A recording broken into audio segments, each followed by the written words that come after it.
Hello everyone, welcome to laptech tales. This is Soni Prajapati. So आज के हमारे जो क्वेश्चंस हैं, प्रीवियस क्वेश्चन, हम उनको शुरू करते हैं। ठीक है। तो सबसे पहला जो हमारे पास क्वेश्चन है वो है, in which condition there is abnormality in synthesis of polypeptide chains of globin in hemoglobin. जो हमारे पास हीमोग्लोबिन होती है उसमें ग्लोबिन चेन होती है, हमें ये पता है।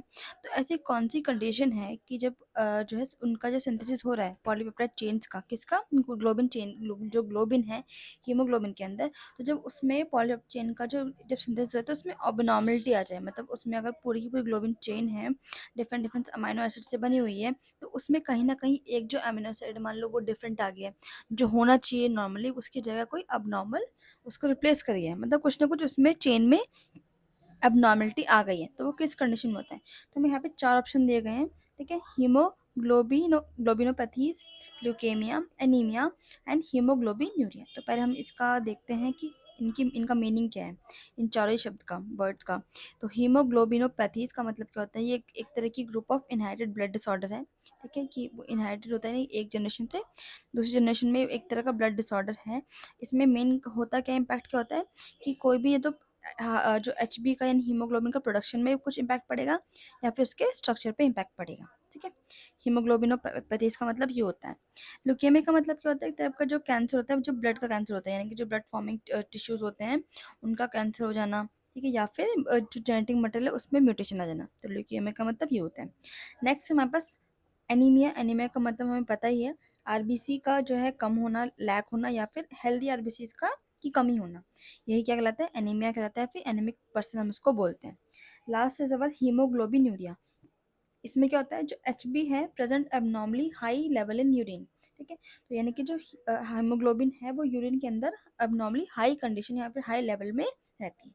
तो अभी हमने चारों डेफिनेशन पढ़ी, उस चारों डेफिनेशन के हिसाब से हमें पता लग रहा है, क्वेश्चन में बोला क्या है कि उसकी चेन में, अगर वो जो चेन है पॉलीपेप्टाइड की उसमें एबनॉर्मलिटी आ रही है, तो इसका मतलब क्या है, उसके स्ट्रक्चर में एबनॉर्मलिटी आ रही है, तो इसका आंसर क्या हो जाएगा, हीमोग्लोबिनोपैथीज। हीमोग्लोबिनोपैथीज क्या होती है, एक तरह का ब्लड डिसऑर्डर होता है जो इनहेरिटेड होता है, जिसमें कि या तो एच का प्रोडक्शन में या फिर उसके स्ट्रक्चर में इम्पैक्ट करेगा। तो इस आंसर क्या हो जाएगा, हीमोग्लोबिनोपैथीज। ठीक है। नेक्स्ट क्वेश्चन पे हम चलते हैं। Which anaemia is known as Cooley's anaemia या फिर मेडिटेरेनियन एनीमिया। तो इसमें हमारे पास कौन कौन से चार टाइप के एनीमिया हैं, यहाँ पे जो चार टाइप के ऑप्शन है हमारे पास, माइक्रोसाइटिक, पॉलीसेथीमिया, थैलेसीमिया या फिर हीमोलाइटिक एनीमिया। ठीक है। तो इसमें हम यहाँ पे देख लेते हैं इसका आंसर, इसकी मीनिंग क्या है। सबसे पहले तो माइक्रोसाइटिक एनीमिया मतलब क्या होता है कि जो आरबीसीज होती है वो नॉर्मल से कम होती है, मतलब स्मॉलर होती है, छोटी होती है। ठीक है। तो यानी कि अगर मान लो हम नॉर्मल की बात करते हैं तो एमसीवी जो होता है, ठीक है, मीन कॉर्पस्कुलर वॉल्यूम जो होता है आरबीसी का, वो 80 टू 100 फेमटोलीटर होता है। पर अगर हम बात करेंगे माइक्रोसाइटिक एनीमिया में, तो जो एमसीवी होगा वो 80 से कम होगा, यानी कि इससे कम होना। एमसी, अगर हम एवरेज साइज की बात करते हैं, एमसी हमें ये बताता है कि आरबीसी का जो एवरेज साइज है, वॉल्यूम का मतलब क्या होता है, वो कि जो उस आरबीसी ने, उस सेल ने कितनी जगह घेरी है, उसका वॉल्यूम कितना है, एक तरह से उसका साइज बता रहा है। ठीक है। तो अगर ये नॉर्मल से कम होगा तो वो माइक्रोसाइटिक एनीमिया कहलाएगा उसको। ठीक है। पॉलीसाइथेमिया क्या होता है, या फिर पॉलीसाइथेमिया को हम और भी बोलते हैं एरिथ्रोसाइटोसिस। पॉलीसाइथेमिया एक टाइप का ब्लड डिसऑर्डर है, जब जो आरबीसी है वो बहुत ज़्यादा हो जाए। पॉली का मतलब बहुत सारे। ठीक है। तो यानी कि जब बहुत सारे आरबीसी हो जाए, जिसकी वजह से ब्लड जो है काफ़ी थिक हो जाता है और उसका वॉल्यूम में वो भी इंक्रीज हो जाता है, तो पॉलीसाइथेमिया का मतलब ये होता है।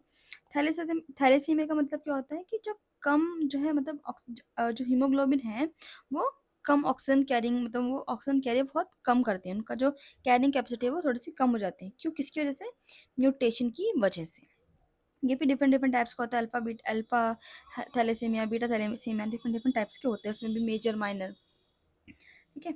नेक्स्ट हमारे पास है हीमोलाइटिक एनीमिया। हीमोलाइटिक एनीमिया क्या कहलाता है, जब RBC are destroyed faster than the body can replace them, कि जब आरबीसी का जो रेट है डिस्ट्रॉय होने का वो ज़्यादा हो एज कम्पेयर टू जो उनका रिप्लेसमेंट रेट हो, मतलब कि बन तो आरबीसी बनते हैं टाइम टाइम, पर जो बनने का रेट है और जो डिस्ट्रॉय होने का रेट है उनमें काफ़ी ज़्यादा डिफरेंस है, तो उसकी वजह से क्या होता है, हीमोलाइटिक एनीमिया हो जाता है। ठीक है। हमें क्वेश्चन में क्या पूछा था कि कौन सा एनीमिया है जिसको हम कूलीज एनीमिया बोलते हैं। तो हमारे पास जो थैलेसीमिया होता है, जो उसकी उसी का बीटा थैलेसीमिया मेजर वाला होता है। ठीक है। उसी को हम क्या बोलते हैं, कूलीज एनीमिया बोलते हैं, और ये काफ़ी जो सीवियर फॉर्म होती है। ठीक है। कौन से वाला, बीटा थैलेसीमिया मेजर वाला, इसका आप याद ध्यान रखना। ठीक है। तो इसमें आंसर हमारे पास क्या हो जाएगा, this one is our answer. इसको हाईलाइट कर देते हैं थोड़ा इससे, तो दिस इज अवर आंसर। ठीक है, नेक्स्ट हम चलते हैं हमारे क्वेश्चन पे। In beta thalassemia minor the amount of dash H B is reduced. जो बीटा थैलेसीमिया है उसमें, बीटा थैलेसीमिया माइनर वाले में जो एच बी का अमाउंट है वो कम हो जाता है। तो वो कौन से एच बी का होता है? हमारे पास डिफरेंट डिफरेंट टाइप्स के होते हैं, एच बी होते हैं। ये तो हमारे पास अडल्ट हो गया, ये हमारे पास फिटर लाइफ में हो गया, सी और डी बचा। तो सी हमारे पास क्या होता है? एक टाइप का इनहेरिटेड ब्लड डिसऑर्डर होता है, जिसकी वजह से जो हमारे पास नॉर्मल अडल्ट वाला होता है उसी में म्यूटेशन आ जाती है। ठीक है, और जहाँ पास एच बी सी होता है थोड़ा सा लेस सेलेबल होता है। ऐसे ही जो एच बी डी होता है वो भी एक टाइप का वेरिएंट होता है हीमोग्लोबिन का। तो डिफरेंट डिफरेंट वेरिएंट है, म्यूटेशंस वगैरह की वजह से बन जाते हैं। ये तो हमारे पास अडल्ट लाइफ में है, और ये हमारे पास फीटल वाला हीमोग्लोबिन है, फीटल जो फीटल पीरियड चलता है उस टाइम का है। तो थैलेसीमिया माइनर में जो है अडल्ट वाले हीमोग्लोबिन की जो अमाउंट है वो रिड्यूस हो जाती है। ठीक है, नेक्स्ट क्वेश्चन पे हम चलते हैं। The dilution factor of blood and RBC diluting fluid is dash. तो जो डायल्यूशन फैक्टर है ब्लड, जब हम आरबीसी को डायल्यूशन करते हैं, ठीक है, फॉर काउंटिंग, जब हम आरबीसी को हमें काउंट करना है फॉर एग्जांपल किसी भी सैंपल में, तो हम न्यूबर चैम्बर लेते हैं, तो उसमें हम डायल्यूटिंग फैक्टर्स में या फिर जो है हम उसमें मिलाते हैं। ठीक है, तो एक हम उसमें डायल्यूशन फैक्टर लेते हैं, वो कितना होता है, उसका रेशियो कितना होता है, फिर तो उसका अमाउंट कितना होता है 200, यानी कि 1:200। यानी कि ब्लड अगर हम एक पार्ट ले रहे हैं तो उसमें हम 200 पार्ट किसका लेंगे, फ्लूइड का लेंगे। कि अगर हमने एक पार्ट उसका लिया है ब्लड का, तो 200 पार्ट किसके होंगे यहाँ पास, फ्लूइड के होंगे। वो फ्लूइड होता कौन सा है, हीम फ्लूइड होता है। ठीक है, और भी डिफरेंट डिफरेंट टाइप्स के फ्लूइड्स होते हैं, डिपेंडिंग अपॉन द रिक्वायरमेंट हम डिफरेंट डिफरेंट काइंड्स के फ्लूइड हम यूज़ कर सकते हैं। ठीक है, नॉर्मली हम हीम फ्लूइड यूज़ करते हैं। नेक्स्ट हम चलते हैं हमारे क्वेश्चन पे। Name the commonly employed RBC diluting fluid. तो आरबीसी जो डायल्यूटिंग फ्लूइड है वो कौन कौन से हैं? तो हेम्स फ्लूइड होता है, या फिर गोवर्स फ्लूइड होता है, या फिर टॉयजन फ्लूइड, या फिर ऑल। तो हेम्स फ्लूइड अभी हमने पढ़ा है, अभी मैंने को और बता दी कि और भी टाइप के डिफरेंट डिफरेंट जो है आरबीसी डायल्यूटिंग फ्लूइड्स होते हैं। तो यहाँ पे डिफरेंट डिफरेंट साइज के सारे हैं ये। टॉयजन फ्लूइड भी एक टाइप का आरबीसी फ्लूइड है, और गोवर्स फ्लूइड भी एक टाइप का आरबीसी फ्लूइड है। हेम फ्लूइड जनरली हमें अगर प्रिजर्व करना है, सेल को फिक्स करना है बिना किसी हीमोलाइसिस के, तो हम हेम फ्लूइड यूज़ कर सकते हैं। गोवर फ्लूइड भी प्रिजर्वेशन के लिए, और ये जो है इसमें ना क्योंकि फॉर्मल्डिहाइड होता है शायद जो गोवर में, गोवर फ्लूइड में, तो इसकी वजह से ना मतलब काफ़ी टाइम तक वो वहाँ पे फिक्स हो जाता है। ठीक है, प्रिजर्व कर सकता है वो इजीली, और लॉन्ग टाइम के लिए हम इसको यूज़ कर सकते हैं। टॉयजन फ्लूइड जनरली एग्लूटिनेशन को प्रिवेंट करता है, और इसके जो मेनली जो आरबीसी का शेप जो है वो उसको फिक्स करके रखता है मेनली। ठीक है, तो ये डिफरेंट डिफरेंट जो है रिक्वायरमेंट है हमारे पास, यूज़ है, फंक्शन है, depending upon the diluting fluid. ठीक है, तो हमारे पास चारों ये तीनों ही है, हेम, गोवर एंड टॉयजेंस फ्लूइड। ठीक है, नेक्स्ट क्वेश्चन पे हम चलते हैं। Golgi apparatus synthesise. तो जो गोल्जी एक सेल होता है, सेल के अंदर डिफरेंट डिफरेंट टाइप्स के ऑर्गेनल्स होते हैं। गोल्जी हो गया, ईआर हो गया, एंडोप्लाज्मिक रेटिकुलम हो गया, लाइसोसोम्स हो गए, वैक्यूल्स हो गए, डिफरेंट डिफरेंट काइंड्स के। तो इतने सारे यहाँ पास ऑर्गेनल्स हैं, उसमें से जो गोल्जी होता है उसका मेन काम क्या होता है?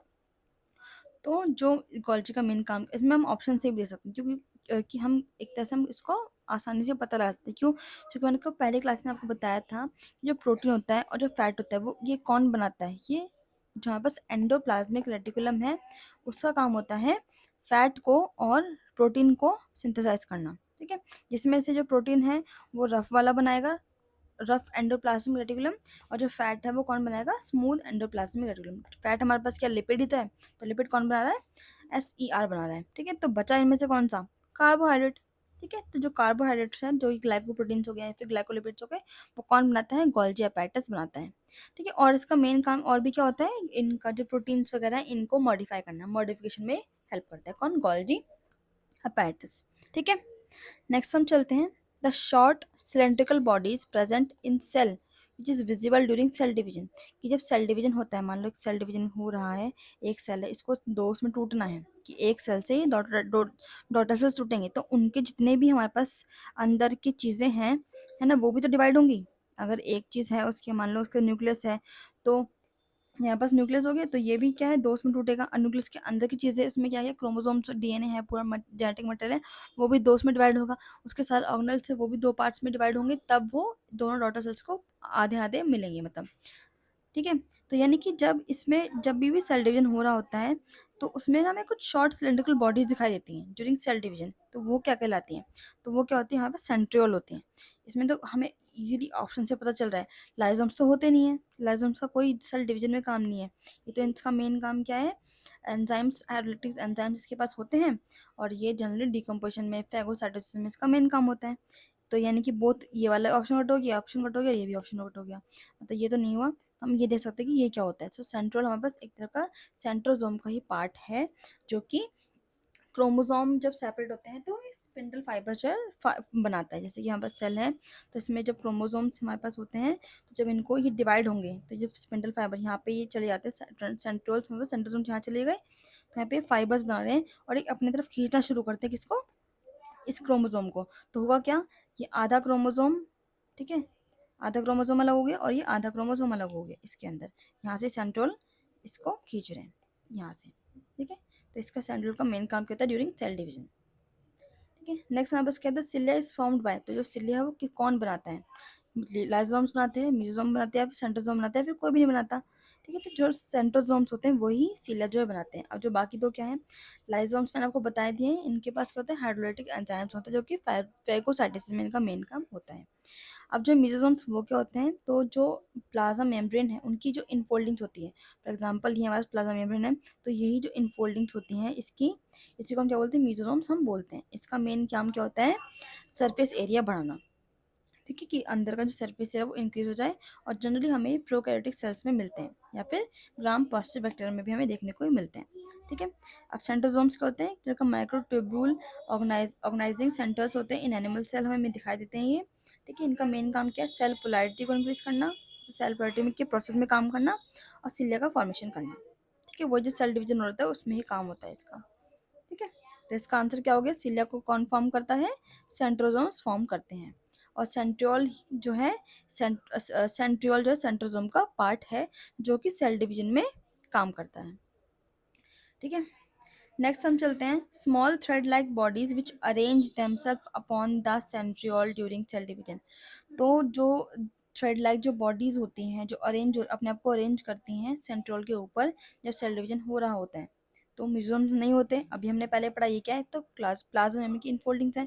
लाइजोम्स भी नहीं होंगे, तो बचा क्या, क्रोमोसोम बच गए। तो क्रोमोसोम जो ये होता है ना, इस टाइप का आपने देखा होगा, ये 4 हाथों वाला फिर 4 पैरों वाला, यही अपने आप को एक तरफ थ्रेड लाइक जो बॉडीज बनती हैं, यही हमारे पास क्या होता है, क्रोमोसोम्स होते हैं, ठीक है।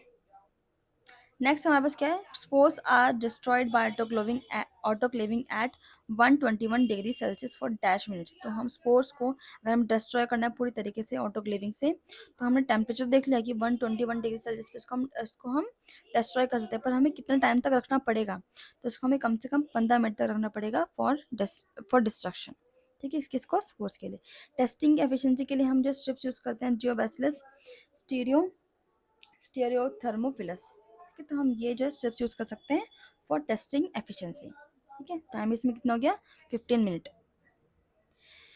नेक्स्ट हमारे पास है, in which stain spores appear as unstained areas. तो जो अगर कोई भी हम एक स्टेन कर रहे हैं, तो वो कौन सा स्टेन है जिसमें जो स्पोर्स हैं सिर्फ वही जो है अपीयर हमें इस तरह से होंगे कि वो स्टेन नहीं है, बाकी सब कुछ स्टेन हो गया। फॉर एग्जाम्पल यहाँ पर स्मीयर है, एक सेकेंड, यहाँ पर स्लाइड, इसका स्मीयर हमने बनाया, ठीक है। तो इसमें मान लो स्पोर्स थे, है ना, तो स्पोर तो जैसे थे वैसे के वैसे रह गए, पर लेकिन जो बाकी बैकग्राउंड है वो सारा का सारा क्या हो गया, ये सब क्या हो गया, स्टेन हो गया। पर लेकिन क्या बच गया, ये बीच वाले पार्ट बच गए, ठीक है। मतलब जो स्पोर्स बच गए उनका स्टेनिंग नहीं है, उस पर स्टेनिंग कुछ भी नहीं है। जैसे हमारे पास ऑप्शन क्या क्या है, एसिड फास्ट है, negative, Albert and hematoxylin. Acid fast कब होता है, ये तो मेन काम क्या होता है इसका, मेन काम है क्या, जो भी टीबी का बैक्टीरिया है जनरली उसको क्या कर देना, कलर कर देना। तो इसमें तो पूरा पूरा बैक्टीरिया खुद हो रहा है, चाहे स्पोर फॉर्म में जैसे भी हो, मतलब डिफरेंट, वो तो वो बात की बात है, पर ये तो बैक्टीरिया हो रहा है कलर, ठीक है। तो ये कट हो गया, ठीक है। नेक्स्ट यहाँ पर क्या, एल्बर्टस्टेन का मेन काम है ग्रैन्यूल्स को ही क्या करना, स्टेन कर देना। तो इसमें जो मेन पार्ट है, बैकग्राउंड नहीं मेन पार्ट, क्योंकि यहाँ पे स्पोर तो मेन पार्ट है ना, वही तो एक टाइप का माइक्रो ऑर्गेनिज्म है ना, एक ऐसी स्टेज में जहाँ पे वो रेस्टिंग फेज में है, पर है तो वो स्पोर ही ना। तो यहाँ पे भी कट हो गया, हेमाटॉक्सिन न्यूक्लियर करती है। तो यहाँ पे नेक्स्ट हमारे पास क्या बचता है, नेगेटिव स्टेन। अब नेगेटिव स्टेन का मतलब ही क्या होता है, पूरे बैकग्राउंड को कलर कर देना, और सिर्फ जो मेन चीज़ है उसमें जो माइक्रो ऑर्गेनिज्म है उसको छोड़ देना। तो यानी कि इसमें जो स्पोर है वो स्टेन नहीं होगा, बाकी पूरा बैकग्राउंड क्या हो जाएगा, स्टेन हो जाएगा, ठीक है। नेक्स्ट हम चलते हैं बस the time required for a bacterium to give rise to 2 daughter cells under optimum condition, कि एक कोई भी बैक्टीरिया है, जब वो 1 से 2 डॉटर सेल्स में मतलब बनता है या वो उनको जन्म देता है पूरी अपनी एक ऑप्टिमम कंडीशंस में, टेम्परेचर वगैरह जो भी इसको चाहिए, तो उसको कितना टाइम लगता है। एक तो वो है मतलब डिफरेंट डिफरेंट टाइम लगेगा, जो भी डिपेंडिंग अपॉन द बैक्टीरिया उसको उतना ही टाइम लगेगा। पर उस टाइम पीरियड को हम क्या बोलते हैं? Generation time, growth time, incubation time, या फिर कुछ भी नहीं। तो जनरेशन टाइम जनरली हमारे पास क्या होता है, कोई जो time taken bacteria population to double in number, कि वो 1 है तो वो 2 हो जाएंगे, 2 में टूट जाएंगे, 1 से वो 2 में टूट गए, 2 से 4 में टूट गए। तो यही क्या कहलाता है, जनरेशन टाइम कहलाता है, और इसी को हम ग्रोथ टाइम भी बोल सकते हैं। तो मेन काम क्या होता है, मेनली हम इसको जनरेशन टाइम बोलते हैं। ठीक है। सो होपफुली आपको आज के क्वेश्चन जो है समझ में आए होंगे। कोई भी अगर डाउट है तो प्लीज़ कमेंट करके ज़रूर बताइए, आप पूछ सकते हैं कोई भी क्वेश्चन।